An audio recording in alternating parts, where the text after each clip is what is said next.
Thank you very much for the introduction. I'd like to thank Mr. Ramamusan, founder of the Alliance of Democracies, and also the Executive Director, Jonas Plasner, for inviting me over to meet with you and to give you to provide you with the information as how we are trying to make ourselves stronger and survive. So, distinguished ladies and gentlemen from the public and the private sector, ladies and gentlemen, good afternoon. It is with great pleasure and honor that I join you all here at the Copenhagen Democracy Summit this year. Even though I have spoken virtually at the summit many times before, I have always wanted to be here in person, so I can thank you all for your continuous and unwavering support for Taiwan and its democracy and the Taiwanese people. I want to take this opportunity to thank Mr. Robinson for the invitation to speak at this important event once again, and for the chance to visit your beautiful country here in Denmark. And I also want to commend the Alliance of Democracies Foundation for its tireless effort to bring us together, especially in times as consequential as these. The theme of this year's summit is an essential and timely one. It is about how to collaborate and safeguard freedom and democracy in the world, shifting alliances and deepening cooperation between authoritarians. These challenges are now at the very core of our shared struggle. As we remind ourselves that there are core values that transcend other differences, we are now facing a new world order. And this new world order, the way democracy deals with one another, has become quite fickle. Therefore, we must be clear in our goals and missions, and we must be creative and innovative. This way, we can then collectively and effectively strengthen our security and defense, and only then can we preserve the values we hold dear. We met today in the aftermath of what has been called the super year of elections, a year that brought dramatic changes in leadership and legislative dynamics across the democratic world. This new geopolitical landscape can be defined by uncertainty and unpredictability surrounding the existing trade and security orders. The uncertainty stems from the shifting world order, as all the assumptions about alliances and the role of major powers are now being called into question. Moreover, around the world, the authoritarian threat looms larger than ever. This has challenged the security order that has been established since the end of the Second World War.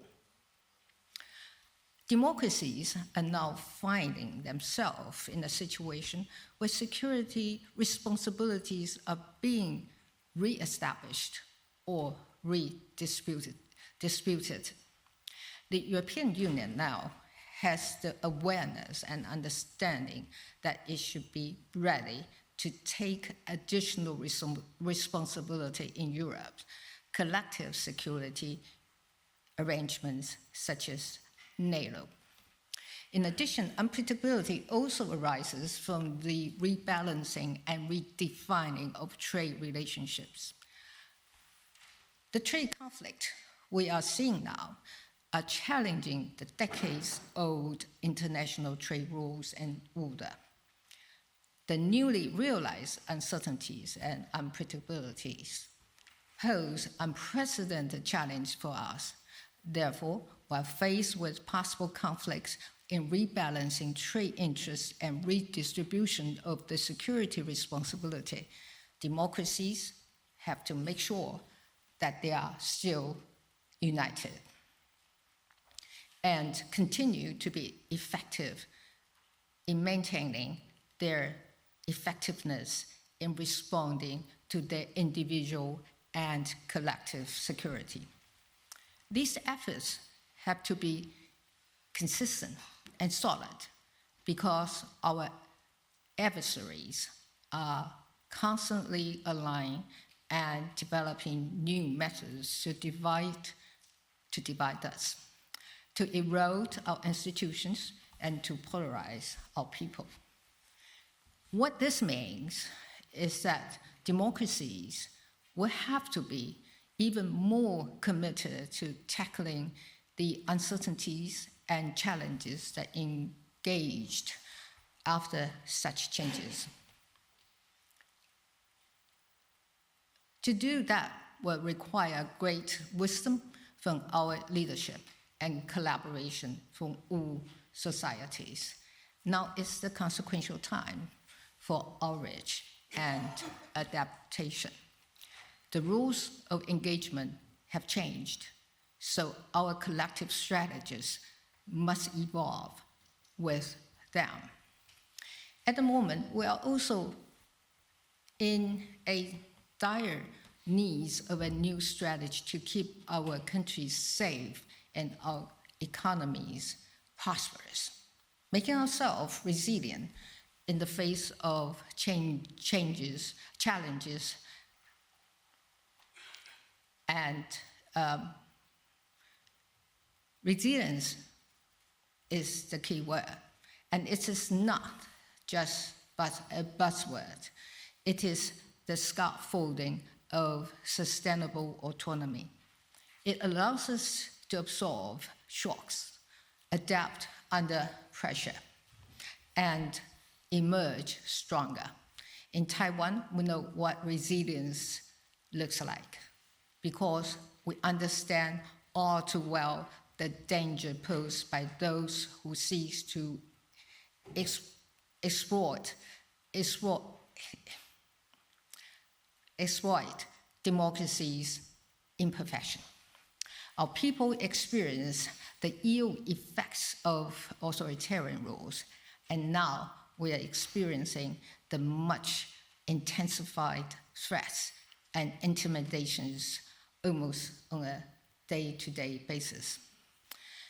Our neighbor thought by routinizing cyber attacks, hacking, and military exercises, the people of Taiwan will either be debilitated by fear or become complacent. This was certainly not the case. On the contrary, the Taiwanese people used their experiences as the basis to build their resilience. Resilience has helped us defend our elections from authoritarian interference. It helped us weather the challenges posed by the pandemic. It helped us counter information manipulation while making our people more informed. Resilience also comes in many forms, from individual to collective, from economic to security. In the past 8 years, Taiwan has proactively built its resilience on multiple fronts. For example, in national defense, Taiwan has continued to increase investment.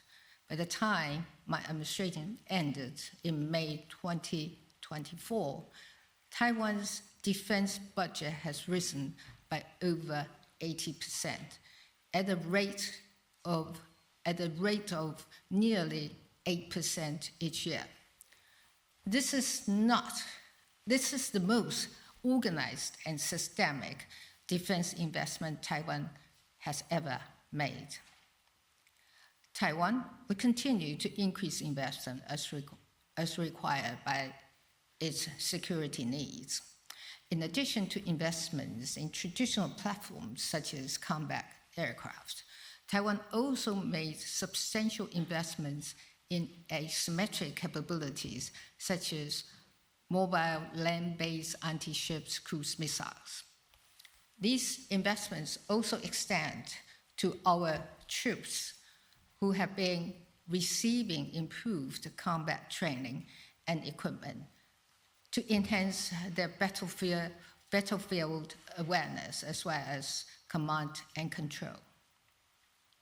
We also learned from the experiences of our friends in Europe and launched the All-Out Defense Mobilization Agency for reforms of reserve force training and for building whole-of-society defense resilience.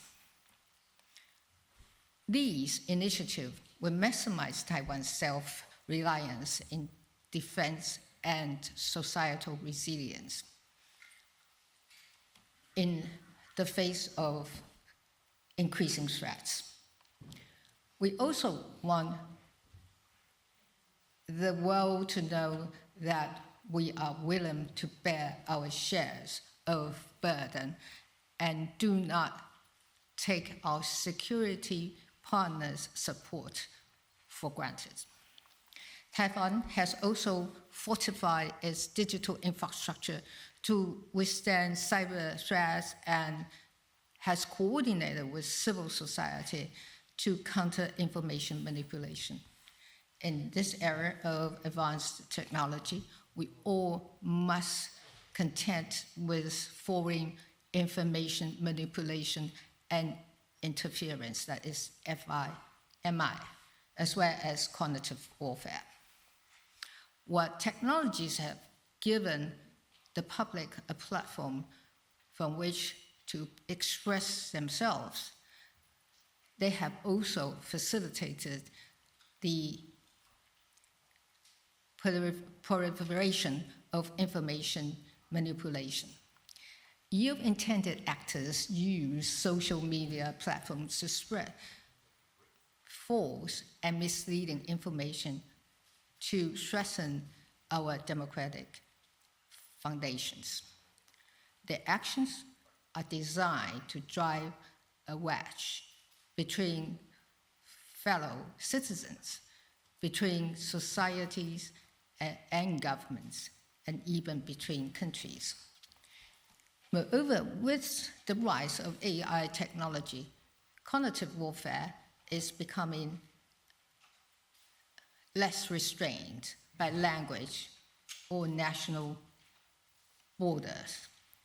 It is now easier than ever to infiltrate societies through information campaigns that can have dire consequences. The divisions this creates have presented a substantial obstacle to democratic governance and cooperation. Therefore, it is essential that we also enhance our domestic resilience against such behavior with participation of diverse stakeholders. This includes the business community, local governments, civil society, and the media. It is through collaboration and information sharing that we can build a fortress against such intrusion. Having solid national defense and a stable domestic political environment is not enough. Taiwan's economic resilience is built on the concept of not keeping all the eggs in one basket.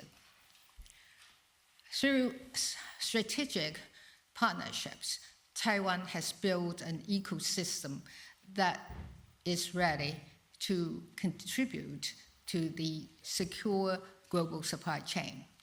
Our high-tech sector, particularly in semiconductors have become vital not only to Taiwan's economy, but also an indispensable part of the global economy.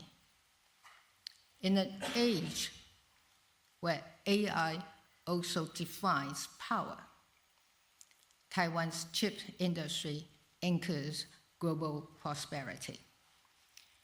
As the global order undergoes transformation, Taiwan remains a steadfast partner to the international community. Our commitment to democracy, human rights, peace, and prosperity has never wavered.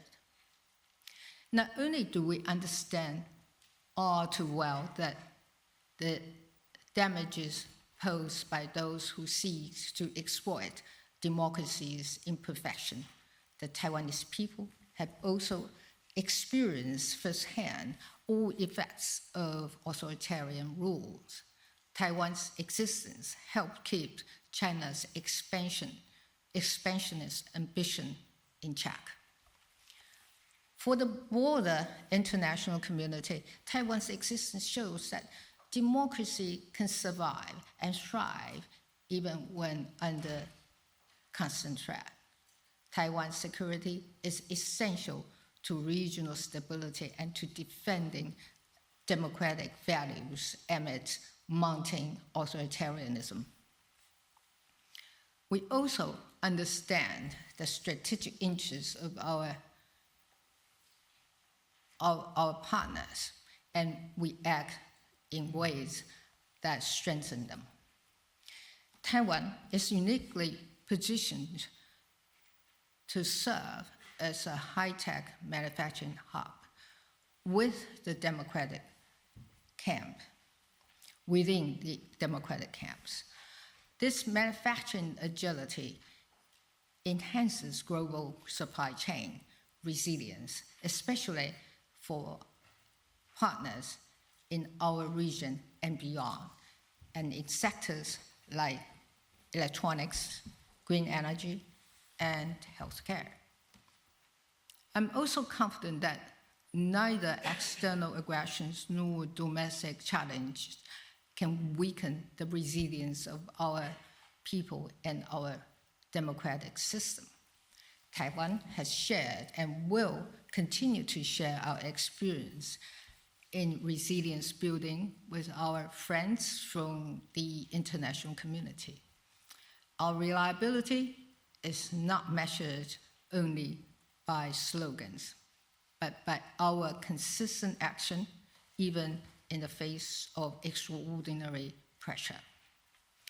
I want to reiterate here that threats or coercion will never shake Taiwan's resolve to engage and contribute to the world. The people of Taiwan stand ready to strengthen cooperation with our friends from around the world in all areas where we share mutual interests. We're living through a profound transition in the global order where long-standing assumptions are challenged. The world as we know it is being remade. But amid the urgency, the uncertainty, one thing remains clear. That is, democracy and resilience are the bedrock of our future. Taiwan has shown that it is possible to stand firm against authoritarian pressure without losing our openness, our humanity, our democracy.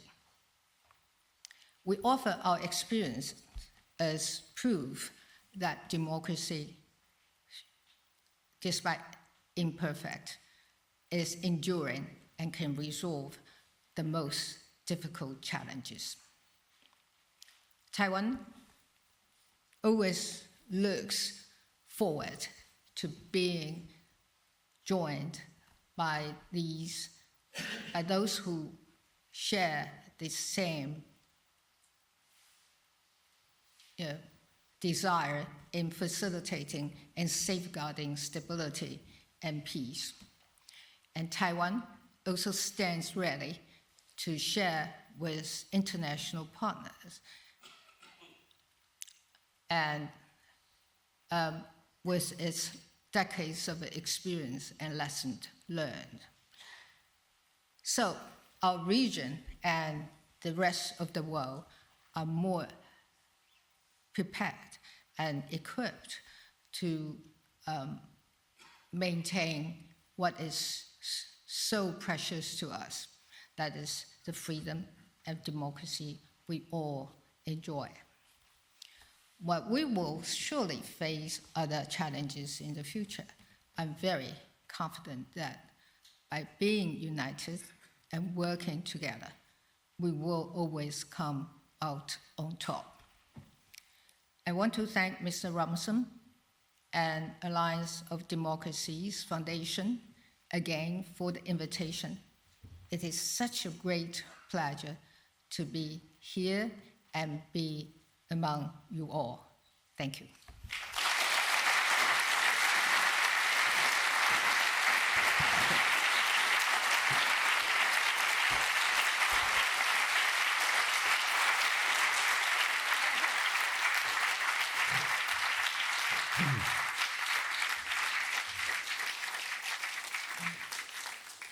Madam President, thank you very much for coming to Copenhagen and deliver such a strong message of defense of democracy. Taiwan is a democracy frontline state in the shadow of a big aggressive neighbor. You are privileged by having a flourishing democracy. You belong to the family of democracies. We want to keep it that way. President Tsai Ing-wen, 4 times already you have addressed the Copenhagen Democracy Summit virtually. Right. This is first time in person. Yeah, we have shaken hands when I visited, physically, when I visited Taiwan in January 2023 and now in March 25, but it gives me a particular pleasure to shake your hand physically here in Copenhagen, thanking you for your clear message. Thank you. Thank you. Thank you for the invitation. Thank you. Thank you.